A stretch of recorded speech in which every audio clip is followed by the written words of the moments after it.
மதுரையில் அல்-கொய்தா அமைப்புடன் தொடர்புடையதாக 3 பேரை தேசிய புலனாய்வு பிரிவு அதிகாரிகள் கைது செய்துள்ளனர். இது தொடர்பான கூடுதல் தகவல்களை தருகிறார் எமது செய்தியாளர் மாரிசாமி.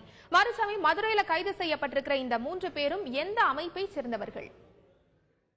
அதாவது மதுரையில் அல்-கொய்தா அமைப்புடன் தொடர்புடையவர்கள் என கூறி ஒரு 3 பேர் கைது செய்யப்பட்டுள்ளனர்.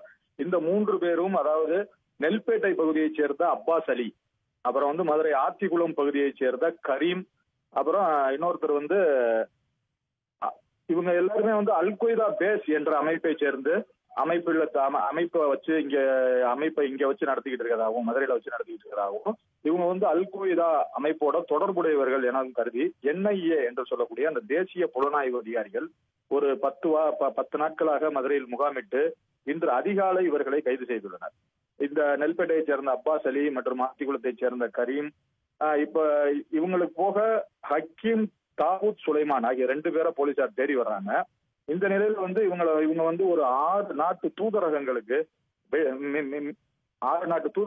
மிரட்டல் விடுத்திருக்காங்க. அந்த வழக்குகள் இவங்க மேல உள்ளது. அப்புறம் 5 நீதிமன்றங்கள்ல குண்டு வெடிப்பு வழக்குகள் இவங்க மேல உள்ளது. இவங்களை கைது செய்யும் போது இவங்ககிட்ட பயங்கர ஆயுதங்கள் மற்றும் வெடிபொருட்களை கைப்பற்றப்பட்டதாகவும் நமக்கு போலீசார் தெரிவிக்கின்றனர். இதுல இவங்களை கைது செஞ்சதுல NIA என்று சொல்லக்கூடிய அந்த தேசிய புலனாய்வு அதிகாரிகள், அந்த பிரிவின் உயர் அதிகாரிகள் மற்றும் தமிழக போலீசார் இணைந்து இந்த கைது நடவடிக்கையில் ஈடுபட்டிருக்காங்க அப்படின்றது இப்ப தெரிய வருது.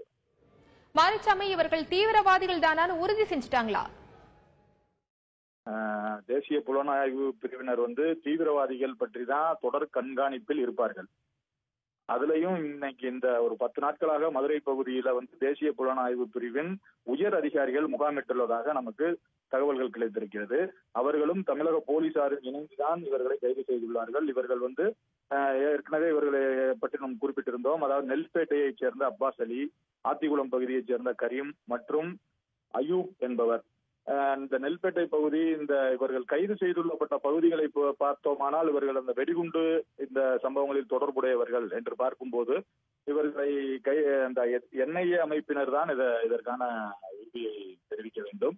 இவர்கள் கைது செய்யப்பட்ட பிறகு இவர்கள் எந்தெந்த வழக்குகளில் ஏற்கனவே தொடர்பில் இருக்கிறார்கள், மேலும் இவர்களுக்கு எந்தெந்த தீவிரவாத அமைப்புகள், அதாவது அல்-கொய்தா போன்ற அமைப்புகள், வேற ஏதாவது தீவிரவாத அமைப்புகள் இவர்களுடன் தொடர்பு இருக்கிறார்களா என்ற விசாரணை எல்லாம் நடைபெற்று வருகிறது.